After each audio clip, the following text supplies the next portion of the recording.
Siapapun presidennya, Ya. 2024, 2025 itu masuk resesi ekonomi, Jonas.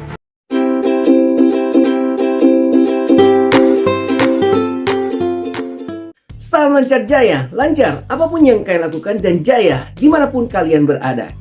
Guys, kembali lagi di TA Channel. Apa kabar kalian semua? Saya berdoa kiranya kebaikan Tuhan selalu bersama dengan kalian, diberikan umur yang panjang, diberikan kesehatan yang sempurna, dan juga diberikan rezeki yang melimpah tentunya.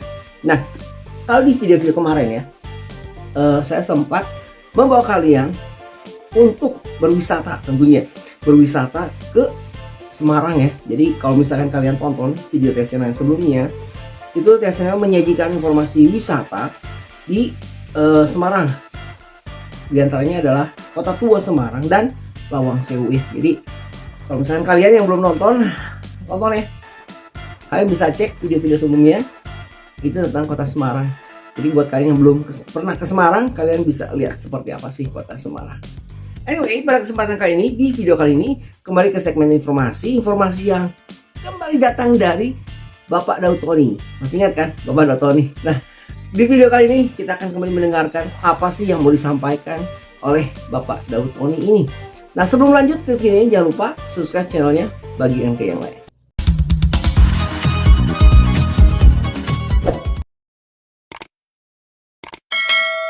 Tak lupa saya juga ingin berterima kasih buat kalian semua yang telah mendukung TA Channel selama ini. Terus dukung TA Channel ya dengan cara apa? Dengan cara subscribe dan bagikan video-video TA Channel kepada yang lain agar channel ini bisa berkembang dan bermanfaat buat kamu dan juga buat yang lainnya. Ingat, TA Channel ada channel informasi yang selalu membagikan informasi-informasi menarik ya. Ada informasi apa aja? Informasi yang terupdate, informasi yang terjadi di sekitar kita, informasi wisata, informasi kuliner, dan masih banyak lagi. Di video kali ini, di segmen informasi kali ini, informasi kembali datang dari Bapak Daud Tony. Beliau ingin menyampaikan sesuatu, khususnya untuk pemilihan presiden di tahun 2024, tahun depan. Nah, dia di sini bersikeras kalau presiden tahun 2024 itu yang terpilih harus dari militer. Nah, bagaimana menurut kalian? Apakah seorang presiden di 2024 ini, di tahun 2024 nanti, tepatnya di tahun depan, figur yang cocok apakah harus dari militer? Kalau Bapak Daud Tony beliau menyampaikan harus dari militer. Karena negara katanya membutuhkan itu di tahun 2024. Nah, bagaimana menurut kalian? Apakah memang dibutuhkan figur seorang presiden yang memiliki latar belakang dari militer? Nah, untuk lebih jelasnya apa saja sih yang disampaikan oleh Bapak Daud Tony ini di video kali ini?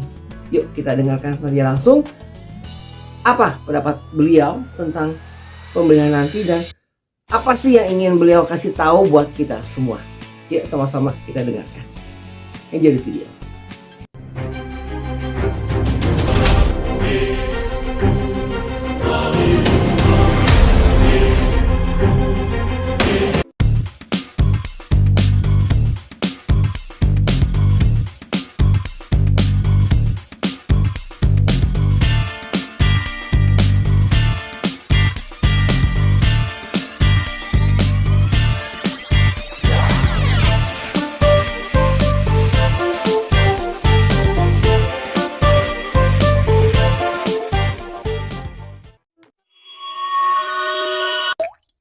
Jonas, Ya, Pak. jadi saat ini tambah seru ya, Jonas ya. Iya, ini Pak. Seru sekali nih, Pak.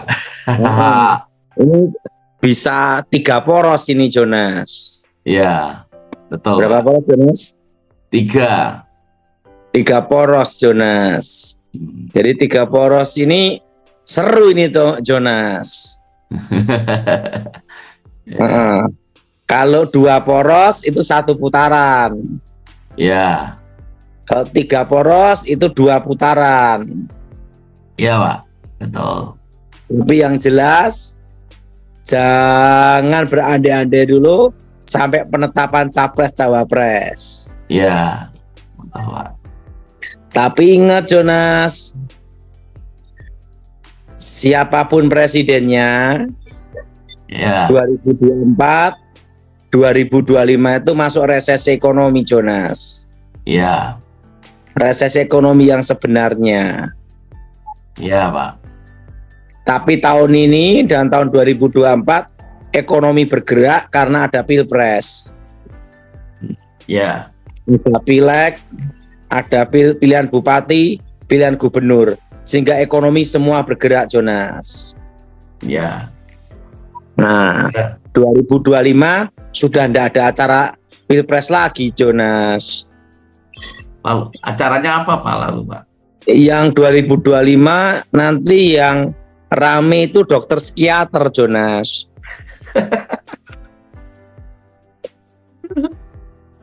Yang rame apa, Jonas? Dokter psikiater. Ya, untuk orang-orang stres, orang-orang frustasi, gagal nyalek, gagal Habisan pilpres, duit, kalah, habis duit. mengenang masa lalu, merenung masa depan. Apa, Jonas? Merenung masa lalu, apa? Mengenang masa lalu. Mengenang masa lalu, merenung masa depan.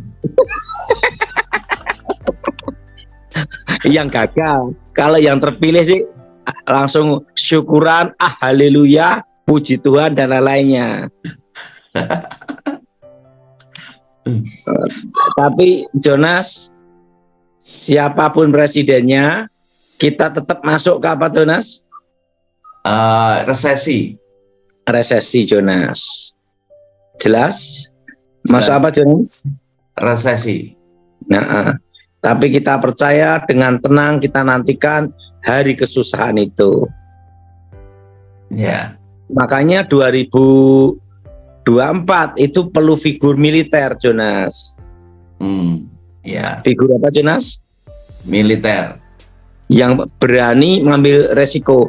Karena militer itu sudah terlatih disiplinnya, disiplin tempur, siaga tempur, Jonas.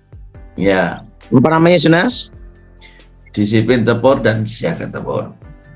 Dan hidup dalam disiplin, Jonas. Ya, Pak. Dan tahu bagaimana mengambil keputusan, Jonas. Ya. Nah, karena di 2025 itu presidennya militer akan ada yang namanya itu berani mengambil resiko, Jonas. Yaitu mengendalikan keamanan. Apa, Jonas? Mengendalikan keamanan dan berani ngambil resiko. Nah, disitulah baru ada namanya kestabilan ekonomi. Ya. Bagaimana ekonomi stabil kalau kondisi kacau, Jonas? Wah, penting itu sebenarnya itu untuk rakyat itu simple, Jonas. Iya, gimana, Pak? Pertama, aman. Kedua, perut kenyang. Ketiga, tidur pulas. Iya. Rakyat itu simple, Jonas. Ya. Kalau yang keempat itu kan kebutuhan kita lain kan beda. Penting kebutuhan dasar pokok itu dipenuhi, yaitu apa? Perut kenyang. Perut kenyang, tidur pulas. Karena kalau perut kenyang, otak waras. Ya. Betul? Kalau perut kenyang, otak apa? Waras. Kalau perut lapar, asam lambung naik, otak susah waras. Betul? Betul. Kalau perut lapar, kelaparan, tidak dikasih makan berbulan-bulan, asam lambung naik, otak jadi apa? Nggak waras. Tidak waras. Ya, jadi rakyat tuh simpel loh. Pertama tuh aman. Ya. Apa, Jonas? Aman. Kedua, perut kenyang. Ya, perut kenyang. Apa? Ketiga, tidur pulas. Nah, otomatis ekonomi bisa berjalan dengan baik. Iya. Makanya perlu tangan besi, Jonas. Iya, untuk mengendalikan keamanan. Bagaimana, Jonas? Iya, Pak Daud. Aman, perut kenyang, tidur pulas. Itu permintaan saya untuk rakyat Indonesia itu aja, Jonas. 3 aja itu Pak ya. Nggak usah muluk-muluk neko-neko. Betul? Betul. Rakyat kalau dikasih perut kenyang, setelah itu aman, tidur pulas, Ya, rakyat happy, Jonas. happy. Nah, Betul Pak. itu semua bisa dilakukan kalau negara aman dulu. Ya, Kalau negara Betul. tidak aman, bagaimana bisa tercapai? betul. Mm-mm. Keamanan nomor 1 Pak ya. Iya, keamanan nomor 1. Karena militer itu, apalagi kalau itu dari pasukan khusus, itu pasti ada namanya disiplin tempur, Jonas. Disiplin tempur. Dan siaga tempur. Ya, Dan siaga tempur, disiplin tempur, Jonas. ya Pak. Dan pasti akan dilatih dari pasukan khusus itu dikperor, pendidikan perorangan, Jonas. Di Peror. Ya, Pendidikan apa, Jonas? tempur. Perorangan, Jonas. Perorangan. Gimana seorang personil militer itu dia harus punya namanya itu kemampuan untuk survival. Kedua, dalam kondisi panik atau tekanan apapun bisa mengambil keputusan dengan logis. Ya, dan cepat Pak ya. Dan cepat bergerak. Nah, dan itu hanya bisa dilakukan oleh militer. Dan yang kedua, pasukan khusus dan elit, Jonas. Ya, Dan kalau pengambil keputusan, nah itu penting sekali, Jonas. hmm. Dan dia harus tahu hubungan internasional, Ya Pak. lobby internasional. Karena sekarang ini dunia dalam kondisi perang, Jonas. Ya, Dalam kondisi apa, Jonas? perang. Jadi, dan apalagi ini krisis pangan, Jonas. Hmm. Harus ada figur apa, Jonas? Presiden yang Presiden. militer, Disiplin. dan pasukan khusus, dan sudah mengalami pendidikan perorangan, dikperor. Jadi pasukan elit, Jonas. Ya, Dan pernah mengalami operasi Sandi Yuda. Nah itu, Jonas. operasi Sandi Yuda. Atau operasi intelijen, Jonas. Ini memang diperlukan Pak ya. Perlu Pengalaman ini Pak ya. operasi khusus itu kan intelijen itu ada 5, Jonas. Yang ini pelajaran yang saya dapat waktu saya ngawal dulu, Jonas ya. Ya, Pertama adalah menarik, menarik, kedua menekan, menekan, ketiga memecah belah, memecah belah, keempat mengadu domba, mengadu domba, kelima menghancurkan senyap. menghancurkan senyap. Nah, jadi harus tahu bagaimana cara pergerakan suatu negara atau untuk menjamin keamanan supaya tidak terjadi adu domba, supaya tidak ada terjadi namanya pecah belah, supaya menjaga kesatuan. Nah, itu militer itu dalam operasi Sandi Yuda itu sangat menentukan, Jonas. Pendekatan secara itu apa tuh lembut atau dengan kekerasan itu, Jonas. Ya, Perang itu menurut Edi Wibowo adalah menguji kebersihan hati, Jonas. Nah, makanya kalau orang sudah pernah di medan tugas perang, dia pasti tidak mau jadi pengamat militer, Jonas. oh iya Pak. Kalau yang pernah tugas di lapangan dan sudah pernah mengalami adu tembakan, di mana melewati pertempuran, dia tidak akan mau jadi pengamat militer, Jonas. Oh, alasannya Pak? Gini ya, karena dalam perang itu kan hukumnya satu. dibunuh atau membunuh, Jonas. Betul. Kedua, peluru kan tidak bisa disuruh belok kanan, Jonas. Iya. Dan yang ketiga, peluru tidak tahu hukum. Iya. Nah, makanya dalam perang itu kata Edi Wibowo menguji kebersihan hati. Semua pengalaman itu akan menentukan sekali. Nah, karena saya kan bersama Edi Wibowo 10 tahun, Jonas. Iya. Nah, gimana namanya operasi Sandi Yuda, Jonas? Jadi Presiden Republik Indonesia supaya aman itu harus dari militer, dan dia sudah mengalami namanya itu minimal adalah operasi intelijen atau operasi Sandi Yuda. Iya. Operasi apa, Jonas? Sandi Yuda.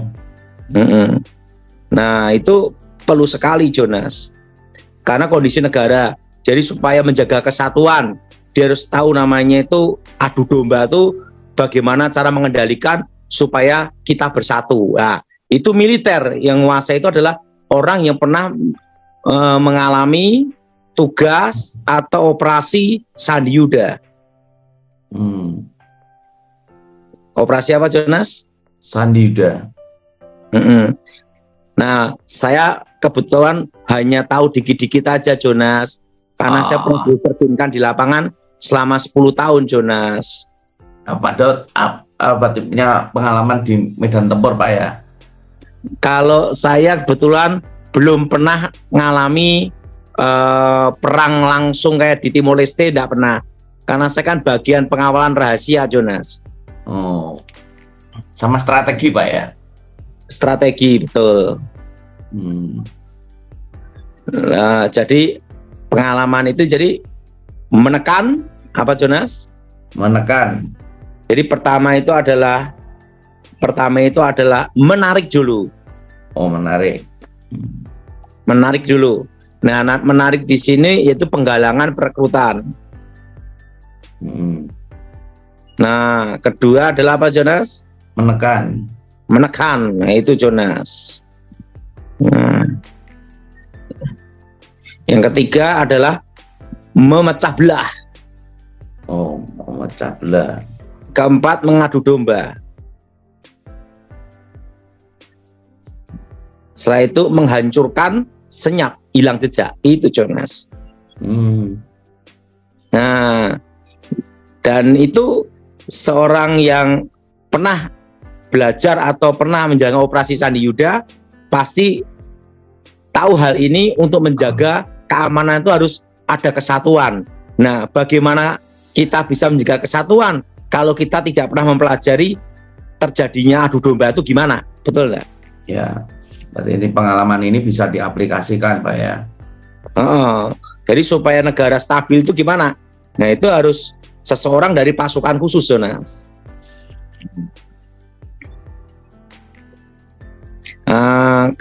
Satu tim saya yang pernah sama saya dalam penugasan itu ada yang gugur dalam tugas, Jonas. Oh. Itu Kolonel Ricky Samuel, Jonas. Oh.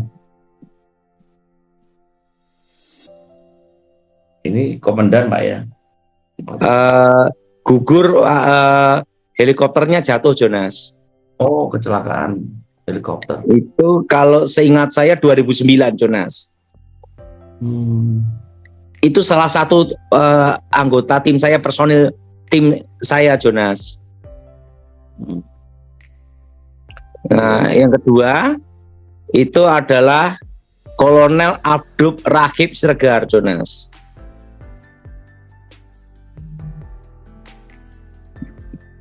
Nah, itu para komando, Jonas. Ini yang kecelakaan helikopter juga, Pak? Enggak, meninggal karena sakit. Oh. Ya, Kolonel Abdul Rahib Siregar itu dulu pernah tugas sama saya selama 3 tahun, Jonas. Waktu itu dia dan grup 2 Kopassus, Jonas. Ya. Nah, ini operasi namanya Sandi Yuda.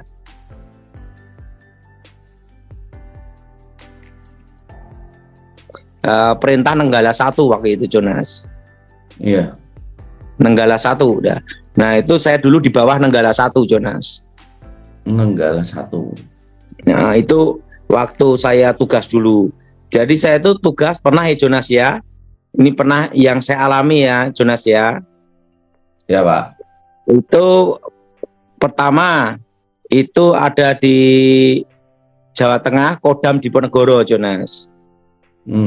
Ya.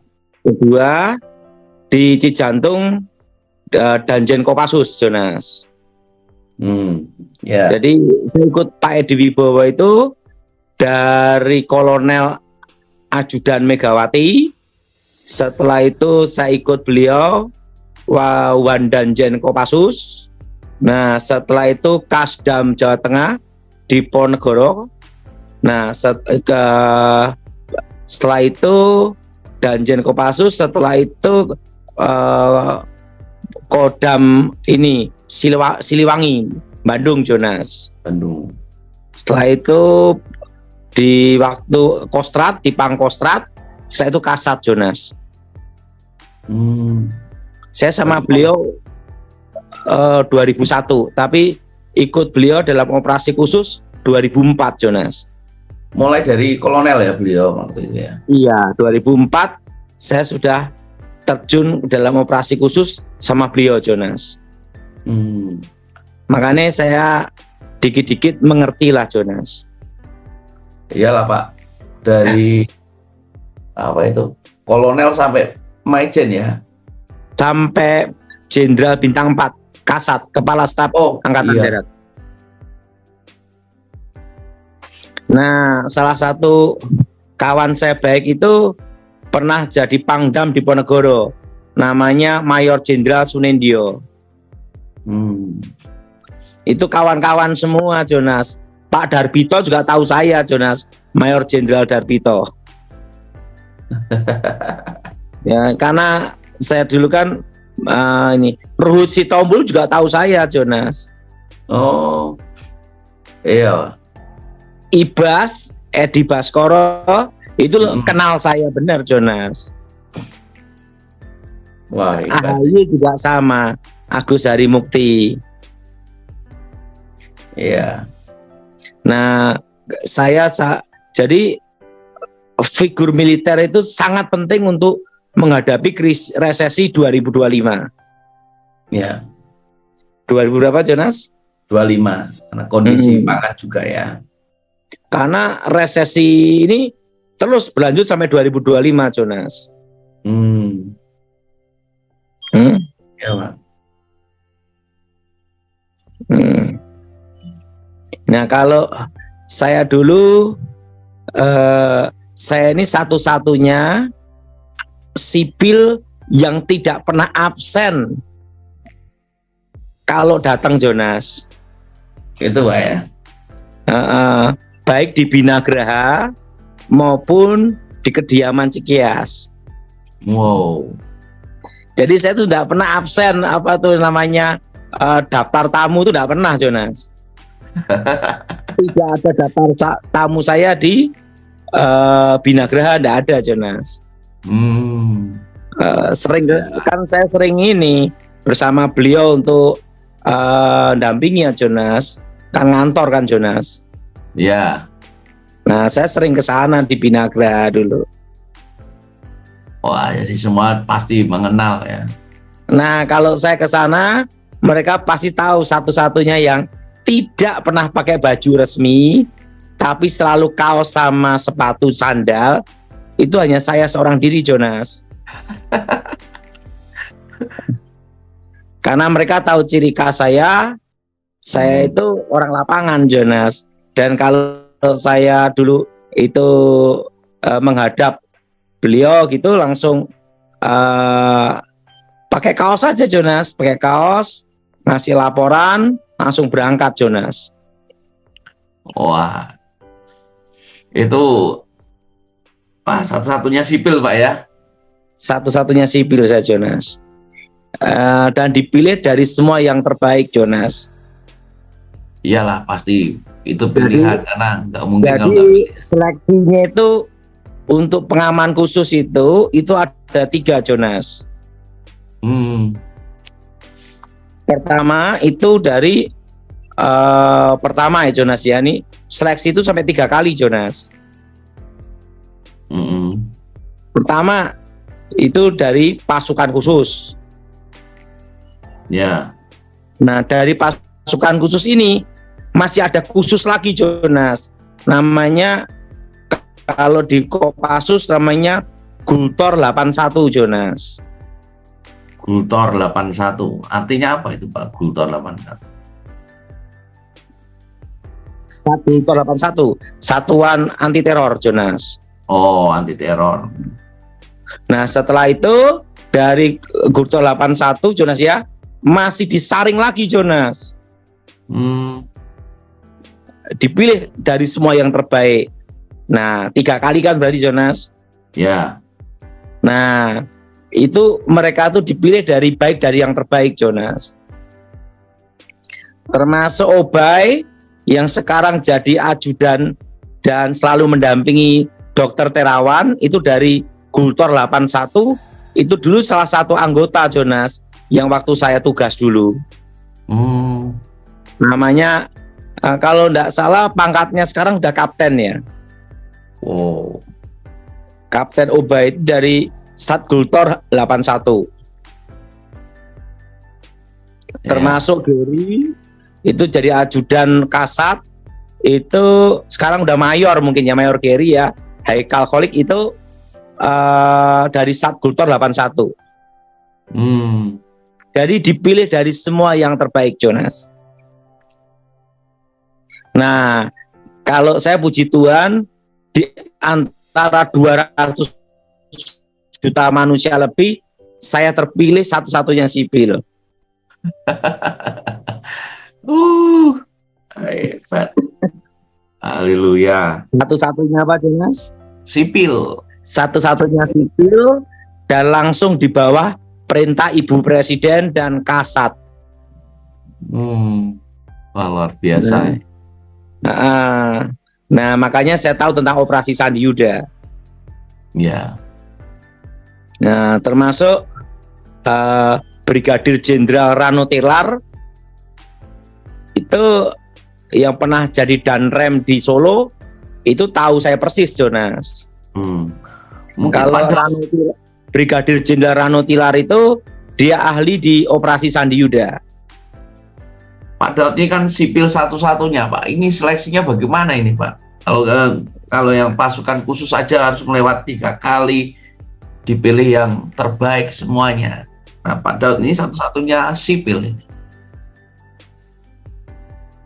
Iya, saya udah mengalami seleksi demi seleksi sampai 1 tahun Jonas. Oh, seleksinya 1 tahun sendiri Pak ya? 2004 sampai 2005 itu iya, karena kan dipilih dari semua yang terbaik Jonas. Oh, jadi Pak Daud pernah mengalami ini ya, masa seleksi 1 tahun ya? Iya. Wah.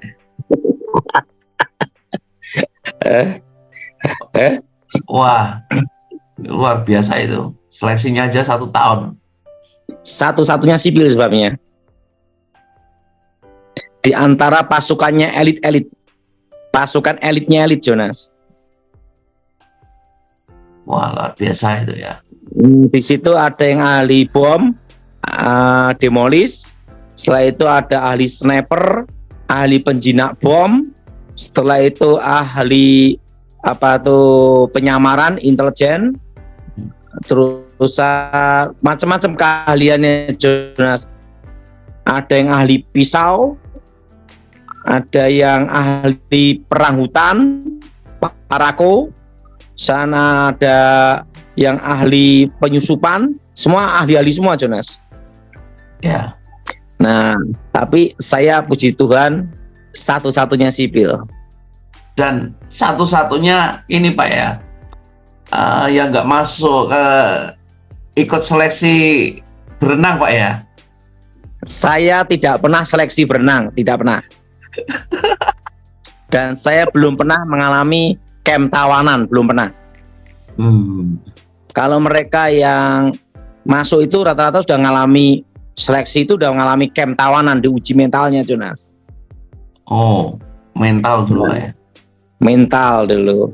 Nah, kalau pelatih saya dulu ada Jonas. Tahu enggak pelatih saya siapa Jonas? Siapa Pak? Jenderal Edi Wibowo sendiri, Oh, anak langsung. Sarwoedi. Langsung saya dilatih beliau terjun lapangan Waduh. dan masih hidup. Lumayan enggak Jonas? Wah, itu nggak lumayan lagi Pak. Nggak lumayan lagi itu. Dan masih apa Jonas? Masih hidup. Nah, kalau saya tugas dulu itu kebanyakan saya itu tugas jadi diterjunkan wilayah itu seorang diri Jonas. Wow. Nggak ada teman sama sekali Pak. Enggak. Pak, saya hanya diantar paling sama teman, sama ajudan itu di pesawat bandara, langsung itu ke titik lokasi, langsung mencari data-data informasi. Setelah itu data-data intelijen, namanya pendataan Jonas, terusan lihat lokasi, survei, insting, semua harus jalan semua Jonas. Nah setelah itu baru lapor sama Pak Edi Wibowo dan Ibu Ani Yudhoyono. Makanya di Cikeas itu ada namanya Haji Makmun, itu kenal saya baik Jonas. Oh, siapa Pak beliau dong? Yang tugas di kediaman Pak SBY. Oh, mereka tahu saya semua Jonas. Hebat. Nah, termasuk Pak Muldoko ya tahu saya Jonas. Iya. Pak Muldoko itu kenal saya, tahu saya, dan dia tahu bagaimana saya kerja. Ya. Kalau kita prinsip kan lebih baik pulang nama daripada gagal dalam tugas. Ya, itu prinsip yang luar biasa Pak ya. Nah itu jadi saya ini langsung dilatih, dididik langsung di lapangan sama Jenderal Pramono Edi. Ya. Saya sejak kolonel Jonas. Oh ya, dari kolonel sampai jenderal. Termasuk dulu saya mbak dokumen-dokumen penting Jonas. Oh. Dan itu kalau mbak dokumen penting, dokumen rahasia, apapun yang terjadi tidak boleh berhenti Jonas. Apapun penghambat kita harus langsung tabrak Jonas. Karena mbak dokumen rahasia Jonas. Wah. Dan membawa dokumen itu harus siap mati Jonas. Ya. Jadi 2004-2025 presidennya perlu apa? Militer Jonas. Untuk menghadapi resesi 2025. Iya. Tahu enggak tugas saya 2004 sampai 2005 itu apa Jonas? Apa Pak? Mbak dokumen rahasia Jonas. Wow. Dalam 1 tahun itu. Iya, seleksinya itu tugasnya. Gimana harus punya tekad, pokoknya harus inisiatif, harus tepat waktu, disiplin waktu itu Jonas. Siaga terus Jonas selama 1 tahun. Mental juga dibentuk dulu ya Pak itu ya. Iya.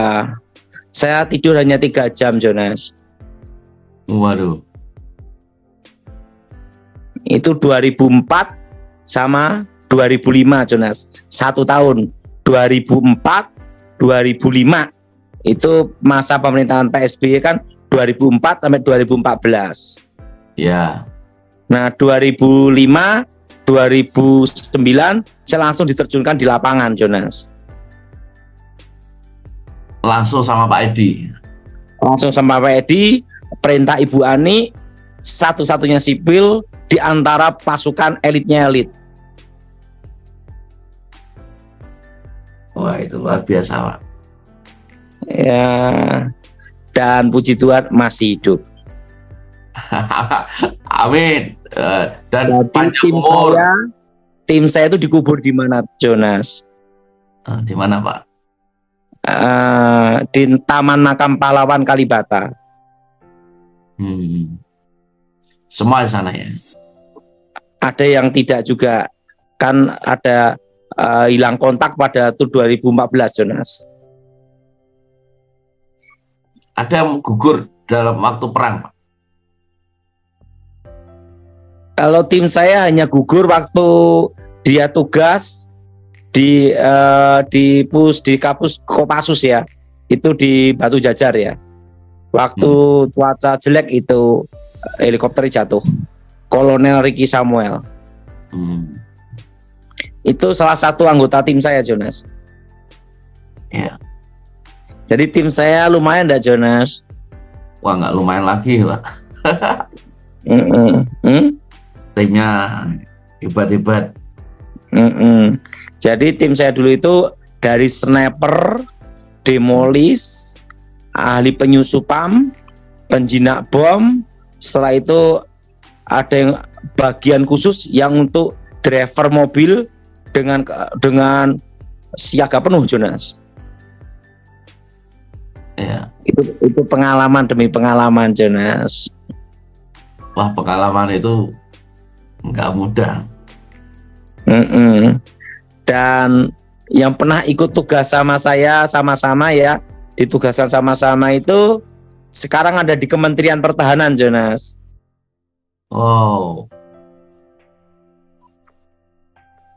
Nah, sering ketemu saya di Kementerian Pertahanan. Kalau pas saya ke sana ketemu ngobrol-ngobrol gitu.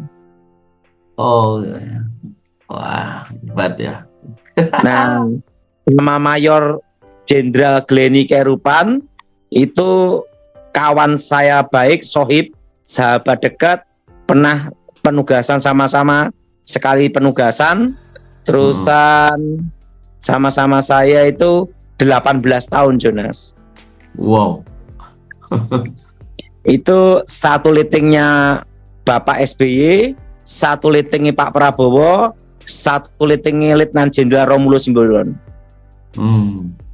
Dan dia adalah helipad, dia pakai helikopter ya. Itu dan Pak Prabowo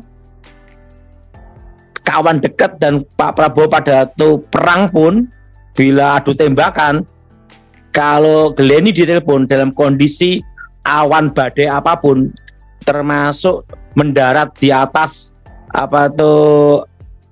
listrik tegangan tinggi pun berani si Glenny langsung jemput, Jonas. Pokoknya tugas dia menyelamatkan kawan-kawannya dia dalam medan pertempuran, Jonas. Itulah Glenny Kerupan. Itu legend, Jonas. Jadi kalau yang ingin tanya tentang saya, tanya Glenny. Glenn, gimana Daud di lapangan? Pasti dia cerita banyak. Karena sama-sama gila. Sama-sama apa, Jonas? Gila.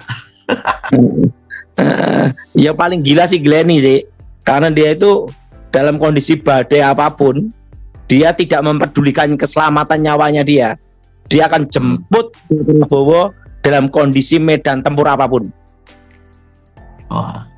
Termasuk menjemput Romulus Simbolon waktu kontak senjata pertempuran hebat, tetap langsung untuk keselamatan teman-temannya, Glenny akan turun dengan helikopternya dengan mengamankan mereka, evakuasi, Jonas. Makanya Pak Prabowo itu sangat dekat dan sangat percaya sama Mayor Jenderal Glenny Kerupan. Ya. Karena dia itu orang yang berani mempertaruhkan nyawanya untuk keselamatan yang pada waktu terjadi adu kontak senjata, Jonas. Dan dia siap untuk berkorban dan mati, Jonas.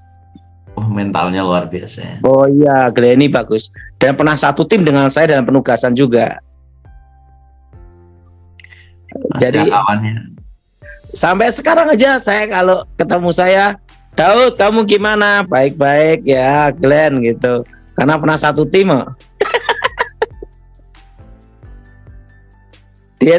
Gimana kegiatan kamu sekarang? Ya sudah insaf, sekarang ke gereja. Oh, Itu pengalaman demi pengalaman. So guys, itulah tadi pesannya disampaikan oleh Bapak Dautoni. Kiranya bisa menjadi wawasan ya, menjadi masukan buat kita semua. Kalian bisa ambil yang baik, kalian bisa buang yang buruk.